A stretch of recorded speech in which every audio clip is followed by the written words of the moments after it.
Good morning प्यारे बच्चों। तो आज का जो स्टडी है हमारा, उसे स्टार्ट करने से पहले आज का एक क्योट जो आपको मोटिवेट करेगा, आपकी स्टडी में आपको आगे बढ़ाएगा। तो जरा उसको सुनिए, है क्या वो? Work for that moment you can finally से आई मेड इट। आपको हमेशा लगातार मेहनत करते रहना है तब तक जब तक कि आप ये ना कहो कि हाँ मैंने ये कर दिया, मैंने ये कर लिया।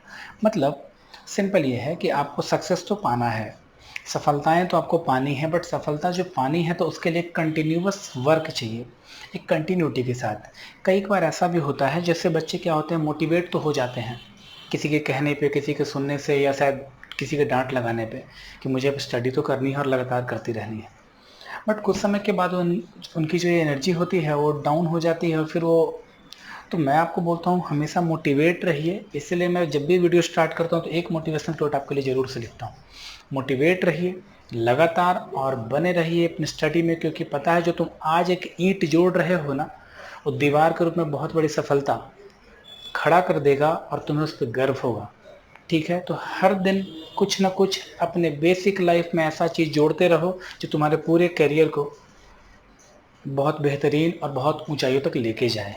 ठीक है, आइए हम लोग का जो आज का चैप्टर है बिल्कुल ब्रांड न्यू चैप्टर है, बिल्कुल नया तरीके से स्टार्ट करेंगे हम लोग, क्योंकि हम लोगों ने वेक्टर अच्छे तरीके से खत्म कर लिया था, उसका रिलेवेंट जो भी थ्योरी थी वो हम लोगों ने अच्छे तरीके से पढ़ ली थी। तो आज हम लोग स्टार्ट करेंगे काइनेमेटिक्स।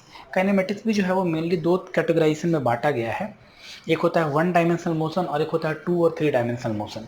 तो फिलहाल हम लोग जो आज पढ़ेंगे वो वन डायमेंशनल मोशन का ही पार्ट पढ़ेंगे। अब वन डायमेंशनल मोशन के में ये है, वन डायमेंशनल मोशन में ये है कि जो भी बॉडी का जो मोशन होगा वो सिर्फ एक एक्सिस के लॉन्ग ही होगा। ठीक है, चलो अब थोड़ा सा बात ये कर लेते हैं कि काइनेमेटिक्स जो चैप्टर है हमारा, उसका बेसिक इंट्रोडक्शन में इसके बारे में पहले ये जाने कि काइनेमेटिक्स होता क्या है। तो ज़रा देखो, study of motion without without knowing the without knowing the factor due to which motion occur. मतलब हम लोग काइनेमेटिक्स में मोशन के बारे में जानते हैं, लेकिन यह बिना जाने हुए कि मोशन को किसने पैदा किया होगा। मोशन के बारे में जानेंगे बट यह बिना जाने हुए कि मोशन को किसने पैदा किया होगा। मतलब सिंपली मैं अगर तुमसे ये कहूँ, सिंपली, ज़्यादा मत सोचो, बस इतना सोचो कि मुझे मोशन की स्टडी करनी है तो काइनेमेटिक्स चैप्टर में ही करनी है। बट मोशन को पैदा कौन करेगा? ऑब्वियस सी बात है, मोशन को पैदा सिर्फ फोर्स ही करता है या टॉर्क करता है जो सर्कुलर मोशन को पैदा करता है। मतलब सिंपली कहीं ना कहीं मोशन को पैदा करने वाला फोर्स है उसका कजन ब्रदर्स है। ठीक है, तो इसका मतलब ये है कि इस पूरे चैप्टर में हम लोग फोर्स की परिचर्चा नहीं करेंगे, लेकिन सिर्फ मोशन की स्टडी करेंगे। और मोशन भी कई एक तरीके का हो सकता है। तो on the basis of direction मैंने आपको बताया कि जो मोशन है वो वन डायमेंशनल मोशन हो सकता है, टू डायमेंशनल और थ्री डायमेंशनल हो सकता है। बट इस वाले पार्ट में जो आज हम लोग करेंगे, अभी हम लोग वन डायमेंशनल मोशन की चर्चा करेंगे। ठीक है, इसमें कोई दिक्कत नहीं है, मैंने आपको अच्छे से समझा दिया है। ये सब बातें लिखने और लिखाने की कोई ज़रूरत नहीं है, आप अच्छे तरीके से इन सब बातों को सिर्फ मेमोराइज करो। काइनेमेटिक्स क्या है? Study of motion without knowing the factor due to which motion occurs. ये बात हो गई। अब जो काइनेमेटिक्स है हम लोग उसमें वन डायमेंशन मोशन और टू और थ्री डायमेंशन मोशन, तो टू और थ्री डायमेंशन मोशन को अलग और वन डायमेंशन मोशन को अलग तरीके से पढ़ते हैं। बात समझ में? अब इसमें सबसे पहला जो कंसेप्ट है, सबसे पहला जो काइनेमेटिक्स में हमारा कंसेप्ट है वो है frame frame of frame of reference. अब कितने लोग फ्रेम ऑफ रेफरेंस, कितने लोग इस बात को ज़्यादा तवज्जो या महत्व देते नहीं कि सर फ्रेम ऑफ रेफरेंस क्यों पढ़ें, कैसे पढ़ें और क्या होता है। तो जरा देखो, सबसे पहले काइनेमेटिक्स में कुछ बिना जाने हुए सबसे पहले आपको जानना चाहिए फ्रेम ऑफ रेफरेंस। अब फ्रेम ऑफ रेफरेंस का मतलब क्या है, तो इसको जरा कुछ एक छोटे से एग्जांपल से ऐसे समझिए। जैसे मान लीजिए कोई आदमी ये कह रहा है, कोई आदमी कह रहा है कि मेरी जो लंबाई है वो अच्छी है। मान लो उसकी लंबाई अच्छी है, तो किस आधार पर कह रहा होगा? अगर सोचो मैं ये बोलूँ कि मेरी हाइट जो है 5 फुट 10 इंच है, तो मैं बोलूँगा कि मेरी हाइट अच्छी है। बट अगर सोचो, इस चीज़ को ज़रा देखो, अगर इंडिया में रहते हुए मैं ये बात कह रहा हूँ तो शायद ये सही कह रहा हूँ, बट जब मैं अफ्रीकन के पास चला जाऊँगा तो अफ्रीकन इसमें जो जनरल हाइट, इवन गर्ल्स की हाइट भी 6 फुट के आसपास होती है, तो शायद वहाँ पे मेरा ये हाइट अच्छा नहीं होगा। मतलब फ्रेम ऑफ रेफरेंस इसके लिए भी तय है कि जहाँ पर रह रहे हो उससे, उसके एवरेज लोगों की जो हाइट है उसकी तुलना में आपकी हाइट ठीक ठाक है, अच्छी है। तो इसका मतलब ये है कि हमेशा एक पैमाना, एक स्लैब तैयार होता है जिससे कंपैरिजन करते हैं हम लोग, और बिना कंपैरिजन के कभी भी ये बात कह ही नहीं सकते कि कौन सी चीज़ जो है वह अच्छी है लंबाई में या कम है लंबाई में। या बिना उस पैमाने के ये भी नहीं कहा सकता कि हाँ ये ज़्यादा है और ये कम है। मतलब सिंपली ये है कि कोई भी चीज़ जो स्मॉल है या बिगर है उसके लिए कहीं ना कहीं पैमाना, एक फ्रेम तैयार है, एक रेफरेंस तैयार है। ठीक है, तो उसी तरीके से जैसे मान लीजिए मैं एक बात बताऊं आपको, जरा एक एग्जांपल से इस पूरे कहानी को समझने का प्रयास करो। ये एक बॉल है, ठीक है, ये एक बॉल है जो फिलहाल इस तरह से रखा गया है और ऐसे ही ये मोशन नहीं कर रहा, ये मोशन नहीं कर रहा है। यहाँ पर एक बच्चा है जो कि खुद भी रुका हुआ है, मतलब सिंपली ये रुका हुआ है ऐसे अर्थ के रिस्पेक्ट में। तो ये बच्चा इस बॉल को देख रहा है। इसी जगह पर एक कार है जो सामने वाली सड़क से जा रही होगी इस दिशा में, ठीक है, ऐसे इस दिशा में जा रही होगी ऐसे। तो जरा देखो तो अब ये भी आदमी इस बॉल को देख रहा है और यहाँ अंदर बैठा हुआ एक छोटा सा जो बच्चा है वो भी इस बॉल को देख रहा है, ठीक है। ये जो कार है उधर जा रही है v वेलोसिटी से और ये जो बच्चा है ये रुका हुआ है। तो सोचो अगर इस बच्चे से पूछोगे कि बताओ जरा बॉल क्या है, रेस्ट में है या मोशन में है, तो ये बच्चा क्या बोलेगा? ये बोलेगा कि सर ये रेस्ट में है। तुम पूछोगे क्यों, तो बोलोगे टाइम के साथ ये अपना पोजीशन चेंज नहीं कर रहा। बिल्कुल सही बात है, बॉल रेस्ट में है, किसके कंपैरिजन में? इस बच्चे के कंपैरिजन में, ठीक है। लेकिन जो दूसरा बच्चा इस कार में बैठा है, चूंकि वो खुद एक ऐसे एक फ्रेम में बैठा है जो मोशन में है, तो उसको क्या लगेगा कि जो बॉल है वो पीछे जा रहा है। तो वो बोलेगा कि जो सर बॉल है वो मोशन में है और जो उसका मोशन का डायरेक्शन है वो पीछे है। इसका मतलब ये हो जाता है कि हर बार जो मोशन और जो रेस्ट का कंसेप्ट है वो डिपेंड करता है कि आपने कौन सा फ्रेम ऑफ रेफरेंस चुना है। अलग अलग फ्रेम ऑफ रेफरेंस के अकॉर्डिंग किसी भी बॉडी का रेस्ट में होना, मोशन में होना या उसका स्पीड में कम होना या ज़्यादा होना डिपेंड करता है। यानी अब से जब से आपसे कोई भी ये पूछे कि ये बॉडी जो है, मान लो ये मार्कर को पूछ ले कि रेस्ट में है या मोशन में है, तो तुम सबसे पहले पूछोगे सर आप फ्रेम ऑफ रेफरेंस तो बताएं कि किस फ्रेम ऑफ रेफरेंस के अकॉर्डिंग मैं इसको डिफाइन करूं कि रेस्ट में है या मोशन में है। इवन अगर मैं बोलूँ धरती की तुलना में ये बॉल रेस्ट में है तो तुम कुछ समय के लिए मान सकते हो, बट जरा सोचो क्या धरती ही रेस्ट में है? नहीं, वो खुद ब खुद रोटेट कर रही है सूरज के चारों तरफ। और इसी तरह से जितनी भी सेलेस्टियल बॉडी है, खगोलीय पिंड, जितने भी सेलेस्टियल बॉडी है, कोई भी रेस्ट पे नहीं है, लगातार मोशन में ही और सभी के सभी मोशन में है। लेकिन सर फिर रेस्ट का क्या मतलब हुआ? रेस्ट का मतलब हो गया कॉम्पेरेटिव स्टडी, मोशन का मतलब क्या हो गया? Comparative study. और कंपैरिजन करने के लिए आपको सबसे पहले फ्रेम ऑफ रेफरेंस की जरूरत होती है। बात समझ में आई? तो चलो अब इसी में एक कंसेप्ट आता है एब्सोल्यूट रेस्ट। इसी में कंसेप्ट आता है एब्सोल्यूट रेस्ट और दूसरा कंसेप्ट है एब्सोल्यूट मोशन का। ये बातें तो छोटी छोटी हैं, बट जब तक आप फिजिक्स में सोचना स्टार्ट नहीं करोगे, वैसे वैसे फिजिक्स जो है आपके लिए कहीं ना कहीं ज़्यादा बड़ा पहाड़ खड़ा करता चला जाएगा कंसेप्ट का। तो आपको सोचना है, फीलिंग लेनी है फिजिक्स की और प्रैक्टिकल साइंस से जरूर जोड़ना है, क्योंकि फिजिक्स इज प्रैक्टिकल साइंस। खैर, अब बात क्या है, एब्सोल्यूट रेस्ट का मतलब क्या होता है? एब्सोल्यूट रेस्ट का मतलब होता है किसी भी फ्रेम ऑफ रेफरेंस से अगर उस ऑब्जेक्ट को देखा जाए और वो हर एक फ्रेम ऑफ रेफरेंस से हमेशा रेस्ट में ही तुम्हें दिखे, तो तुम कहना कि वो जो ऑब्जेक्ट है वो एब्सोल्यूट रेस्ट में है। Same definition for absolute motion, किसी भी फ्रेम ऑफ रेफरेंस से देखा जाए और कोई बॉडी रेस्ट में ही बना रहे, वो बॉडी मोशन में ही बना रहे, मतलब अलग अलग फ्रेम ऑफ रेफरेंस के बदलने के बावजूद भी वो लगातार मोशन में ही आपको दिखे, उसे बोलते हैं एब्सोल्यूट मोशन। तो इस पूरे ब्रह्मांड में, पूरे यूनिवर्स में एब्सोल्यूट रेस्ट और एब्सोल्यूट मोशन का कोई भी कंसेप्ट नहीं है हमारे पास। मतलब ऐसा कोई भी ऑब्जेक्ट नहीं है जिसे हम लोग एब्सोल्यूट रेस्ट में कहें, क्योंकि कहीं ना कहीं फ्रेम ऑफ रेफरेंस को चुनने या चेंज करने के दौरान ही उसका जो मोशन या रेस्ट का जो कंडीशन है वो चेंज कर जाता है। बट एब्सोल्यूट रेस्ट और एब्सोल्यूट मोशन जो है उसमें अगर ऑब्जेक्ट रेस्ट में है तो लगातार रेस्ट में ही होगा, चाहे फ्रेम ऑफ रेफरेंस कोई भी चुन लो, या मोशन में है तो मोशन में रहेगा, चाहे फ्रेम ऑफ रेफरेंस कोई भी चुन लो। तो एब्सोल्यूट रेस्ट और एब्सोल्यूट मोशन का जो कंसेप्ट है हमारे पूरे ब्रह्मांड में किसी भी ऑब्जेक्ट पर लागू नहीं होता। बात क्लियर हो गई?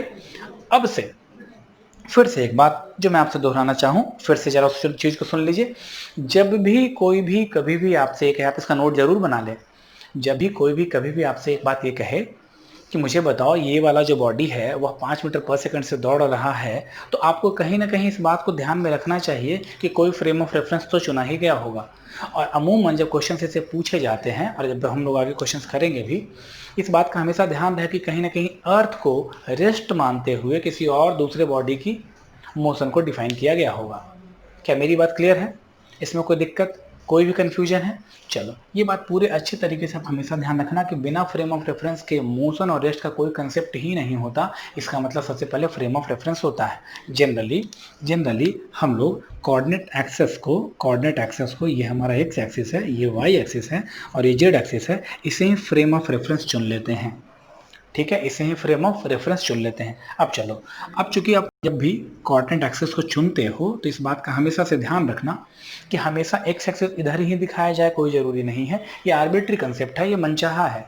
मैं जैसा चाहूँ उधर एक्स दिखा सकता हूँ। बात समझ में आई? इसको ज़रा ऐसे फील कीजिए। फ्रेम ऑफ रेफरेंस हम लोग जनरली प्रॉब्लम सॉल्विंग स्किल्स में कोऑर्डिनेट एक्सिस को ही दिखाते हैं, बट हर बार x को इधर दिखाना और हर बार y को ऐसे दिखाना कोई ज़रूरी नहीं है, क्योंकि ये तो देखने वाले के नज़रिए के अकॉर्डिंग x और y चेंज कर जाता है।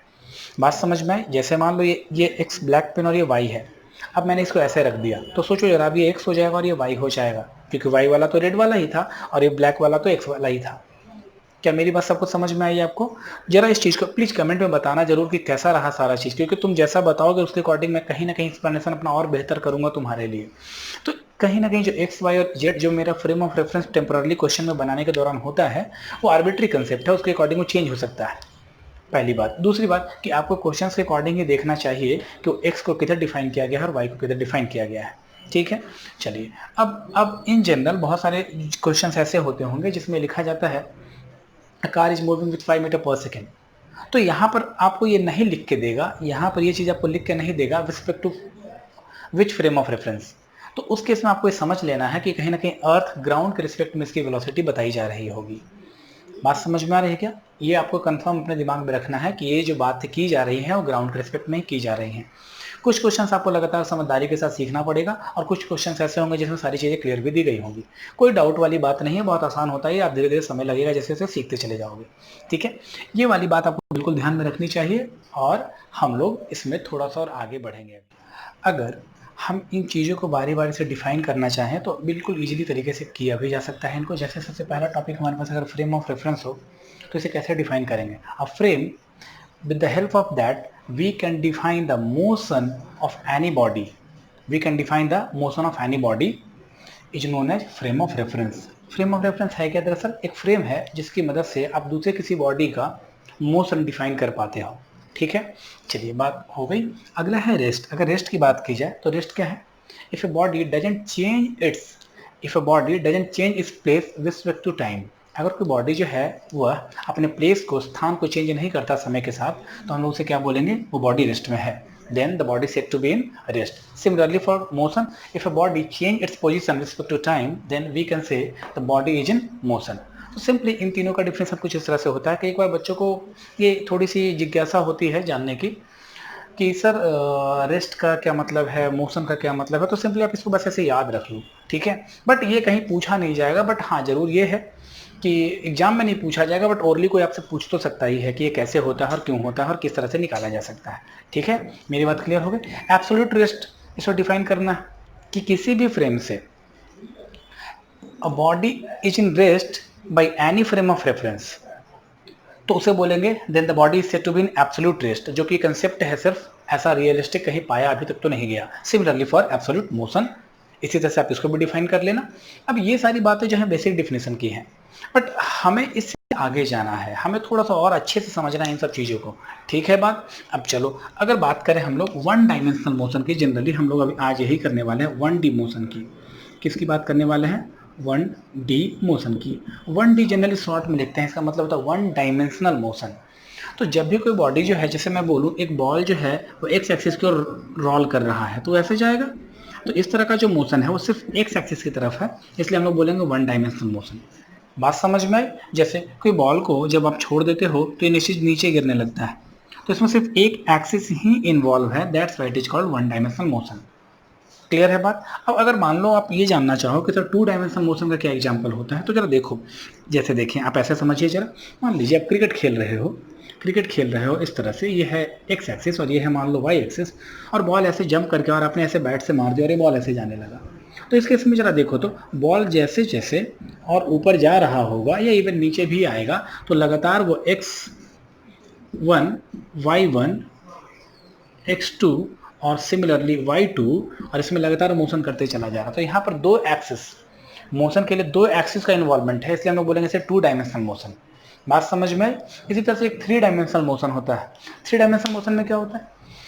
3 डायमेंशनल मोशन में क्या होगा कि जो बॉडी है वो एक ही साथ 3 एक्सिस में ट्रैवल कर सकता है। अब इसके लिए आप अब इसका एग्जांपल आप ढूंढना चाहोगे सर ऐसा कौन सा एग्जांपल है? ऐसे बहुत सारे एग्जांपल्स हो सकते हैं। इवन अगर मैं बोलूँ एक मच्छर को जरा गौर से देखो कि वो कैसे किस डायमेंशन में मोशन करता है, तो देखो जरा वो लगातार इधर उधर मोशन करता है, तो लगातार वो एक्स वाई जेड तीनों एक्सिस में मोशन कर रहा होता है। तो ऐसे ऐसे जितने भी, इवन हम लोग भी 3 डायमेंशन मोशन करते हैं। जब हम लोग ऐसे तिरछा जंप करके कहीं गिरने का प्रयास करते हैं, कहीं गिर जाते हैं, तो सारा था 3 डायमेंशनल मोशन। मतलब जितने तरह के एक्सिस इन्वॉल्व होंगे, जितने एक्सिस इन्वॉल्व होंगे उतना तरह का मोशन। तो मैक्सिमम हम लोग जानते हैं कि 3 ही एक्सिस हो सकता है, पहला एक्स, दूसरा वाई, तीसरा जेड। ठीक है, तो इसके बिहार पर 1 डायमेंशनल, 2 डायमेंशनल, 3 डायमेंशनल मोशन होता है। हालांकि थोड़ा सा और आगे जब आप पढ़ोगे साइंस में, थोड़ी सी और आगे की जानकारी जब लेना चाहोगे, तो 4 डायमेंशनल मोशन भी पॉसिबल है, जिसमें 3 तो एक्स वाई जेड कोऑर्डिनेट्स हो जाते हैं और एक चौथा कोऑर्डिनेट टाइम हो जाता है। एक चौथा कोऑर्डिनेट टाइम हो जाता है, मतलब 4 डायमेंशनल मोशन भी पॉसिबल है। बट फिलहाल उतनी दूर जाएंगे नहीं हम लोग, फिलहाल हम लोग को अपने इसी में काम कर चला लेना है। बात समझ में आई? तो सबसे पहला जो टॉपिक है हमारा वो है डिस्टेंस और डिस्प्लेसमेंट, जहां से हम लोग स्टार्ट ही करने वाले हैं। तो आइए स्टार्ट कर लें। देखिए बच्चों, टाइम को थोड़ा सा इफिशिएंट बनाने के लिए, वीडियो को थोड़ा सा शॉर्ट और ज़्यादा प्रोडक्टिव बनाने के लिए मैंने क्या किया है, बेसिक कुछ चीज़ों को आपको लिख दिया है, क्योंकि अभी सारी चीज़ें मैं लिखता चलूँगा तो निश्चित टाइम ज़्यादा किल होगा। तो देखो जरा, हम लोग को जो टॉपिक्स पढ़ने हैं वो है डिस्टेंस और डिस्प्लेसमेंट। तो सबसे पहले डिस्टेंस जो मैंने लेफ्ट हैंड साइड पर रखा है अपने, और ये है हमारे डिस्प्लेसमेंट इस साइड में रख दिया हमने। अब इन दोनों के बीच में बेसिक डिफरेंस समझो जरा, और बेसिक डिफरेंस को समझते हुए थोड़ा प्रैक्टिकल दिमाग भी लगाएंगे, प्रैक्टिकल लाइफ में भी इसको समझने का प्रयास करेंगे। तो सबसे पहले स्टार्ट कर लेते हैं एक स्केच डायग्राम से। जैसे मान लो ये पॉइंट 1 है और ये पॉइंट 2 है। यहाँ पर जाने के कई रास्ते हो सकते हैं, जैसे मैंने बोला 1 से 2 एक ये रास्ता है, नो डाउट। ठीक है, इसके बाद 1 से 2 जाने का एक और रास्ता ये है, इस तरह से कुछ। ठीक है, और एक और रास्ता मान लो मैं अभी फिलहाल और आपको दिखा दूं, वो कुछ ऐसा है। ठीक है, ये है पाथ नंबर 1, पाथ मतलब रास्ता, ये है path number 2 and this one is the path number 3। अब सोचिए, मैं पाथ 1 से भी जा सकता, अगर पाथ 2 से भी जा सकता और पाथ 3 से भी जा सकता, तो आप जरा सोचो कि इसमें कौन लंबा है, ये मायने नहीं रखता, क्योंकि लंबे तो और भी बहुत सारे रास्ते हो सकते हैं जो इनफाइनाइट हैं। और ये भी कंफर्म है कि यहाँ से यहाँ तक जाने के लिए अनंत रास्ते हो सकते हैं, इनफाइनाइट नंबर ऑफ वेज यहाँ पर हो सकता है एक जगह से दूसरी जगह पे जाने के लिए। लेकिन अगर मैं बोलूँ कि सबसे लंबा कौन, तो तुम बोलोगे सर ये तो कह ही नहीं सकते ना, ये तो कह ही नहीं सकते ये सबसे लंबा कौन। लेकिन अगर मैं बोलूँ सबसे छोटा कौन, तो तुम बोलोगे सर सबसे छोटा तो पाथ नंबर 2 है, जिसे आप पाथ नंबर 2 बोलोगे सर वो सबसे छोटा है। तो मैं बोलूँगा बिल्कुल सही। क्यों? क्योंकि जरा देखो यहाँ पर सीधे इस पॉइंट और इस पॉइंट को मिलाने वाली जो लाइन है वो शॉर्टेस्ट पॉसिबल पाथ है। बात समझ में आ रही है? तो देखो, ये एक पाथ हो सकता है जाने का, ये भी एक पाथ हो सकता है, बट ये सारे के सारे जो भी पाथ होंगे इस वाले पाथ से, जो पाथ 2 है, उससे तो हमेशा लंबे और बड़े ही होंगे। ऐसा कोई और रास्ता तुम ढूंढ नहीं सकते और ना मिलेगा तुम्हें जिसमें पाथ 2 के बराबर की लंबाई ट्रेवल की जाए जब हम 1 से 2 की ओर जा रहे हो, अदर देन 2। बिल्कुल ही पॉसिबल नहीं है। तो चलो, इस छोटे से एग्जाम्पल को इतना समझने के बाद मैं आप दोनों का बेसिक डिफरेंस को कंपेयर करता हूं और मैं आपको यहां समझाता हूं कि इन तीनों पाथ में कौन किस किस पाथ को आप डिस्टेंस बोलोगे और किसको डिस्प्लेसमेंट बोलोगे। मुझे पता है कि बहुत सारे बच्चे समझ रहे हो कि सर इतना आसान सा टॉपिक आप पढ़ा रहे हैं, लेकिन देखो याद रखना, क्वेश्चंस तब नहीं बनेंगे जब वो बहुत टिपिकल होंगे, और क्वेश्चन तब भी नहीं बनते जब बहुत वो आसान होता है। तो थोड़ा बेसिक लेके चलते हैं, स्ट्रॉन्ग अपने आप होते चलेंगे। थोड़ा थोड़ा सा ये काम भी मुझे करना ही पड़ रहा है। आइए, तो सबसे पहली बात कर ले एक्चुअल लेंथ। यहाँ ध्यान दे जरा, actual length of the path, path मतलब रास्ता, traverse by the particle is known as distance. जो टोटल पाथ ट्रेवल किया जाएगा किसके द्वारा? पार्टिकल के द्वारा, वही उसका द्वारा तय किया गया डिस्टेंस होगा। सिंपल। तो अगर पार्टिकल पाथ नंबर 1 से जा रहा होगा तो इसकी जितनी लंबाई होगी वह इसका डिस्टेंस बोल दिया जाएगा। Similarly for 2 and similarly for 3, no doubt. चलो अगली बात क्या है, distance always depends on the path traverse by the particle. Obvious सी बात है, अगर आप पाथ 1 पे चलोगे तो इसकी लंबाई अलग होगी, पाथ 2 पे चलोगे उसकी लंबाई अलग होगी, यानी डिस्टेंस अलग होगा, और पाथ 3 में भी डिस्टेंस पार्टिकल के द्वारा तय किया गया अलग अलग ही होगा। ठीक है, अगली बात, infinite distances are possible between 2 points. सही बात है, अलग अलग। ये देखो ना जरा, ये एक और भी तो रास्ता है जाने का। तो सिंपल अगर कहा ये जाए तो किसी दो पॉइंट्स के बीच में infinite number of path possible हैं, infinite number of values of distances possible है, infinite number of values of distances possible हैं, जिसके थ्रू एक पॉइंट से दूसरे पॉइंट पे जाया जा सकता है। अगली बात, for moving bodies distance can't be zero और निगेटिव। कोई भी मूविंग बॉडी के लिए, जो बॉडी मूवमेंट में है, जो मोशन में है, उसके लिए डिस्टेंस कभी भी जीरो नहीं हो सकता और निगेटिव भी नहीं हो सकता। ऐसे आप मोटा मोटा इस बात को ध्यान दें, जो भी क्वांटिटी स्केलर होती है वो निगेटिव नहीं होगी। जैसे मेरी लंबाई कभी निगेटिव नहीं हो सकती, किसी के द्वारा दिया गया पैसा निगेटिव नहीं हो सकता कि मैंने तुम्हें 20 रुपये, तो तुम बोलो सर आपने, हाँ तुम ये कुछ पल के लिए सोच सकते हो सर मेरे पास 20 रुपये घट गए, लेकिन वो निगेटिव नहीं है। पैसा हमेशा पॉजिटिव होगा। उसी तरह से लंबाई, इसी तरह से वॉल्यूम, इसी तरह से एरिया, ये सारे के सारे क्या होंगे, हमेशा पॉजिटिव ही होंगे।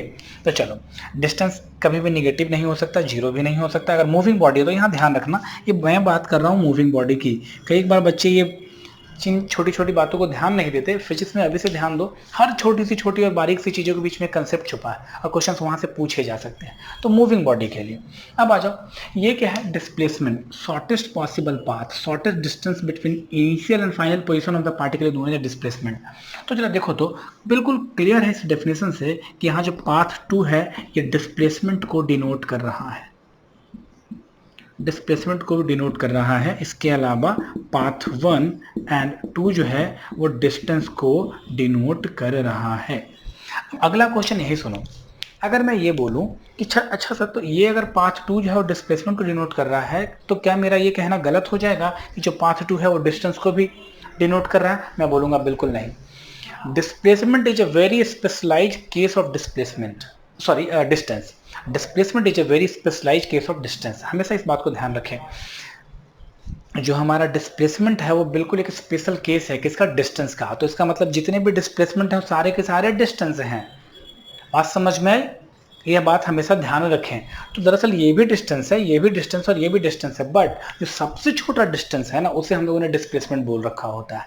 ठीक है, इसे कभी भूलेंगे नहीं। It does not depend upon path followed by the particle. Obvious सी बात है, अब किसी भी पाथ पे जाओ, उससे उसको कोई लेना देना नहीं, उसको तो सिंपली फाइनल पोजीशन और इनिशियल पोजीशन के बीच की दूरी को देखना है।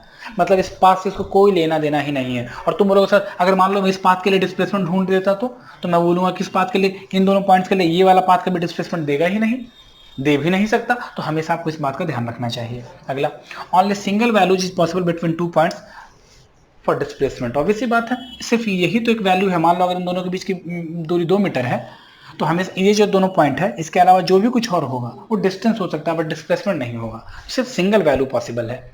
अगला, मे बी पॉजिटिव और निगेटिव और जीरो। इसका कारण है, जरा देखो, जो डिस्प्लेसमेंट है वो एक वेक्टर क्वांटिटी है, और जो वेक्टर है वो निगेटिव भी हो सकता है और पॉजिटिव भी हो सकता है और जीरो भी हो सकता है। इसीलिए ये जीरो, निगेटिव और पॉजिटिव तीनों हो सकता है। तो इस बात को हमेशा से ध्यान रखेंगे। क्लियर है बात? कभी भी इन सब बातों को आपको भूलना नहीं है। अब ये पूरी बातों का आपको नोट्स बना लेना चाहिए, और अगर आपने इसका नोट बना लिया है बहुत अच्छे तरीके से, तो मैं आपको कुछ और अच्छी बातें बताता हूँ डिस्प्लेसमेंट को लेकर के। खैर, चूंकि अब ये डिसीजन हो गया है कि डिस्प्लेसमेंट एक वेक्टर क्वांटिटी है। कई बच्चे ये पूछ रहे हैं सर डिस्प्लेसमेंट एक वेक्टर क्वांटिटी कैसे है? तो जरा देखो, इस 1 से 2 पॉइंट को जरा गौर से देखो, इसमें कहीं भी डायरेक्शन का चेंज नहीं हुआ है। मतलब इसके पास एक फिक्स्ड डायरेक्शन है। बिना इस फिक्स्ड डायरेक्शन के डिस्प्लेसमेंट का कोई औचित्य और कोई महत्व ही नहीं है। तो जब डिस्प्लेसमेंट जो है वह अपने में डायरेक्शन को कैरी ओवर कर लेगा, तो निश्चित वेक्टर ही हो जाएगा। बट डिस्प्लेसमेंट के बाद जो डिस्टेंस की बात की जा रही है, उसमें जगह जगह आप देखो जरा, तो लगातार इसकी दिशाएं बदल रही हैं, मतलब इसका डायरेक्शन बदल रहा है। और अगर किसी का डायरेक्शन लगातार बदलता रहता होगा, तो उसे कभी भी आप फिक्स डायरेक्शन की क्वांटिटी तो नहीं कहोगे। मतलब यह है कि वो सिर्फ स्केलर क्वांटिटी है। बात समझ में आ गई? तो अब से इस बात का ध्यान रहे कि डिस्प्लेसमेंट एक वेक्टर क्वांटिटी है। तो इसका मतलब ये हो गया कि हम लोगों ने वेक्टर से जुड़े हुए एडिशन, सब्ट्रैक्शन, मल्टीप्लिकेशन और डिवीजन, इवन डिवीजन तो नहीं होता बट खैर एक पल के लिए, तो उसके जो सारे मैथमेटिक्स हम लोगों ने वेक्टर में पढ़े हैं, वही सारा इसमें इंप्लीमेंट होने वाला है। इसको कभी भी आपको भूलना नहीं है। ठीक है, चलिए थोड़ी सी और जानकारी लेंगे अभी डिस्प्लेसमेंट। देखिए बच्चों, अगर हमने ये कह दिया कि डिस्प्लेसमेंट जो है कि वेक्टर क्वांटिटी है, तो निश्चित है कि इसका सारा का सारा जो कैलकुलेशन होगा डिस्प्लेसमेंट का वो वेक्टर के अकॉर्डिंग ही होगा।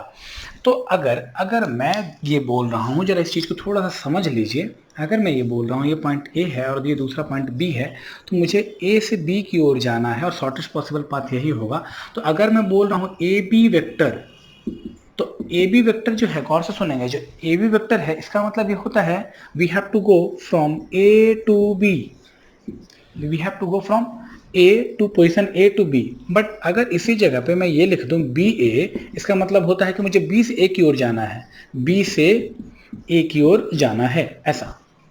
और इस बात का बहुत अच्छे तरीके से ख्याल रखा जाना चाहिए कि अगर आप गलती से ए बी लिख दे रहे हो या आप बी ए लिख रहे हो, तो इन दोनों को आप इक्वेट कभी नहीं कर सकते। इन दोनों को इक्वेट करने के लिए you have to put a sign of negative. अब पूछोगे सर ऐसा क्यों? इसलिए क्योंकि ए बी और बी ए का जो मैग्नीट्यूड मतलब जो लेंथ है वो तो बराबर होगा, बट डायरेक्शन अपोजिट है। और because displacement is a vector quantity, तो आपको ये रिप्रेजेंटेशन जानना चाहिए। क्लियर हो गई बात? अब जरा देखो, जो मैं अगला बात आपको बताने वाला हूं उसको जरा देखिए। डिस्प्लेसमेंट, आपको याद हो अगर वेक्टर में मैंने आपको पढ़ाया था पोजीशन वेक्टर, उस पोजीशन वेक्टर को अमूमन जनरली हम लोग डिस्प्लेसमेंट वेक्टर भी कहते हैं। उसका रिप्रेजेंटेशन कैसे करते हैं जरा सीख लो। आ जाओ देखो जरा, ये मान लिया मैंने कि एक्स एक्सिस है और ये वाई एक्सिस है, और कोई पार्टिकल यहां पर था जिसे पॉइंट ए बोल रहे हैं, और कुछ देर के बाद वो बी पे चला गया। तो ए से कहाँ गया? वो बी पे गया। तो मैं बात कर रहा हूँ ए बी वेक्टर की। ध्यान रहे ए बी वेक्टर और बी ए वेक्टर दोनों एक नहीं होता। चलो, तो पहले तो आप इस ए पॉइंट का पोजीशन बताओ। निश्चित है अब एक्सिस जो 0 0 है उसे कंपेयर करने वाले हो, तो इस वाले को आप बोलोगे O A vector. Similarly this is known as A B vector. और इसी तरह से आपको बी वेक्टर के बारे में भी जानकारी रखनी चाहिए। तो ये हो जाएगा ओ बी वेक्टर का, ये पोजीशन वेक्टर है पॉइंट बी का जिसे ओ बी वेक्टर बोल रहे हैं, ये पोजीशन वेक्टर है ए का जिसे ओ ए वेक्टर बोल रहे हैं। बात समझ में आई? तो हमेशा इस बात का ख्याल रहे आपको, इसमें कभी आपको चूक नहीं करनी है। ठीक है, तो जरा देखो इस चीज को अच्छे तरीके से समझो। याद होगा मैंने पोजीशन वेक्टर बहुत अच्छे तरीके से समझा के आपको कुछ बोला भी था, उस बात को याद रखना है। नहीं याद है तो फिर से मैं इसको रिवाइज कर रहा हूँ। जरा देखो, तो याद करो एक सर्कल बन रहा है, इस सर्कल में जरा देखिए तो ये कुछ ऐसा पैमाना है जिसे इस तरह से घुमाया जा रहा है। तो उल्टा जो घूमने वाला होगा वो रिजल्टेंट के रूप में रिप्रेजेंट किया जाएगा। तो आपको लिखना चाहिए यहाँ पर O B vector equal to O A vector plus A B vector. But we are interested to find the value of A B vector, क्योंकि ए से बी की ओर पार्टिकल का मूवमेंट हुआ तो मैं ए बी वेक्टर निकालना। लेकिन ध्यान रहे ए बी वेक्टर निकालने के लिए आपको हमेशा इस रूल को फॉलो करना चाहिए, नहीं तो जो फाइनल रिजल्ट निकल के आता है उसे ट्रिक के रूप में याद रखना चाहिए। तो जरा देखो, तो this implies A B vector equal to क्या हो गया? इक्वल टू हो गया O B vector minus O A vector. Simple मतलब ये कहने का O B vector minus O A vector. इसका मतलब ये होगा कि अब से आप एक चीज हमेशा अपने दिमाग में रख लीजिए, जो डिस्प्लेसमेंट वेक्टर होगा जो यहाँ पे ए बी है वो क्या हो जाएगा? वो क्या हो जाएगा? Final position vector. Position vector मैं ऐसे लिख दूं, मैं यहाँ लिख देता हूँ। चलो थोड़ा शॉर्ट में, डिस्प्लेसमेंट, आप इसको एक्सप्लेन कर लेना बढ़िया से। Displacement vector equals to O B. ये क्या है? फाइनल पोजीशन वेक्टर है, तो ये भी पोजीशन वेक्टर है। पोजीशन वेक्टर माइनस, मैं शॉर्ट में लिख रहा हूं पोजीशन वेक्टर, लेकिन ये कौन सा? फाइनल, और ये कौन सा? इनिशियल। इस बात को बहुत अच्छे तरीके से आपको अपने दिमाग में और अपनी कॉपी में लिख लेना है। जब भी आपसे डिस्प्लेसमेंट वेक्टर पूछा जाए तो आप हमेशा ध्यान रखना पोजीशन वेक्टर किसका? फाइनल पॉइंट का, और माइनस पोजीशन वेक्टर किसका? इनिशियल पॉइंट का। अगर आप डायरेक्ट लिख करके इस तरह से घटा दोगे तो सिंपल आप पोजीशन वेक्टर निकाल पाओगे और बहुत इजीली निकाल लोगे। तो इस बात को हमेशा ध्यान रखना चाहिए कि डिस्प्लेसमेंट वेक्टर या पोजीशन वेक्टर को इस तरह से निकालना हमें आना चाहिए और इस तरह से याद भी रहना चाहिए।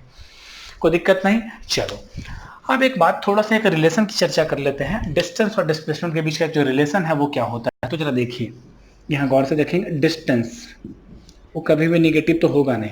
जो डिस्टेंस है वो हमेशा बड़ा होगा या बराबर होगा मैग्नीट्यूड ऑफ डिस्प्लेसमेंट के। इस बात को याद रखें। जो डिस्टेंस होगा वो हमेशा बड़ा होगा या बराबर होगा मैग्नीट्यूड ऑफ डिस्प्लेसमेंट के। क्लियर है। अब ये बात उठती है कि सर जनरली तो हमेशा बड़ा ही होता है, बट वो कौन सा केस है जिसमें डिस्टेंस और डिस्प्लेसमेंट की वैल्यू कभी बराबर हो पाएगी। तो जरा देखो, उसको समझाने के लिए सिंपल सी एक बात है। जैसे देखिए, एक बच्चा है जो चल रहा है, एक बिल्कुल वन डायमेंशनल मोशन कर रहा है, वो ऐसे चल रहा है और यहाँ तक कुछ देर बाद पहुँच गया। ठीक है, यहाँ से चला और यहाँ पहुँच गया। ठीक है, तो मान लो यहाँ से यहाँ जाने में इसको 1 मीटर की दूरी तय करनी पड़ी होगी। ठीक, तो सोचो अगर मैं इस में डिस्टेंस पूछ लूँ तो तुम बोलोगे सर 1 मीटर, और अगर मैं तुमसे डिस्प्लेसमेंट पूछ लूँ तो तुम बोलोगे सर 1 मीटर। दोनों का तो 1 ही मीटर आने वाला है। खास बात क्या है कि जो ये बच्चा जो मोशन कर रहा है वो है वन डायमेंशनल मोशन। तो इस बात का अच्छे तरीके से ध्यान रखना चाहिए कि डिस्टेंस और डिस्प्लेसमेंट का मैग्नीट्यूड तब सेम हो जाएगा जब बॉडी जो है वो वन डायमेंशनल मोशन में हो और बॉडी जो है अपना डायरेक्शन चेंज नहीं कर रही हो। पूरी बात ध्यान से सुने, बॉडी जो है वो वन डायमेंशनल मोशन में हो और बॉडी अपना डायरेक्शन चेंज नहीं कर रही हो। In that case we can say the distance and the displacement, the magnitude of displacement must have the same value. Clear है बात? तो इसको भी अच्छे तरीके से आपको ध्यान रखना चाहिए। ऐसे केसेस में सिर्फ हम लोग का डिस्टेंस और डिस्प्लेसमेंट का जो मैग्नीट्यूड है वो बराबर हो जाएगा। ठीक है, ऐसे ज्यादातर केसेस में और हमेशा मान के चलो लगभग जो डिस्टेंस है वो बड़ा होता है। तो ये थी कुछ बेसिक जानकारी डिस्टेंस और डिस्प्लेसमेंट को लेकर के।